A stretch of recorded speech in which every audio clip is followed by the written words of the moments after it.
Red Surinam cherry এখনও টুকটুকে লাল সবগুলো ফল ধারণ করেনি, কিন্তু আমাদের এই পশ্চিমবঙ্গের সমতল ভূমিতে কি সুন্দরভাবে গোছায় গোছায় এই চেরি ফলগুলো হচ্ছে।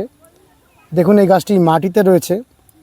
এই পাশের আরেকটি গাছ ফলের ভারে যাতে কেউ খেয়ে না নেয় মশারি দিয়ে মোড়া আছে। আমরা মশারিটি খুলে আপনাদের দেখাচ্ছি। এটা রিও গ্র্যান্ড চেরি, একেবারে তেল চকচকে শরীরটি, আর কি অপূর্ব রং, তুলনাহীন রং।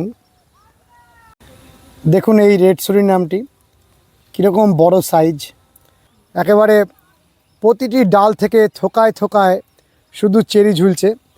আর প্রথমে সবুজ, তারপরে হলুদ, তারপরে কমলা, তারপরে ডিপ রেড, এইভাবে ফলগুলোর কালারগুলো বদল হচ্ছে।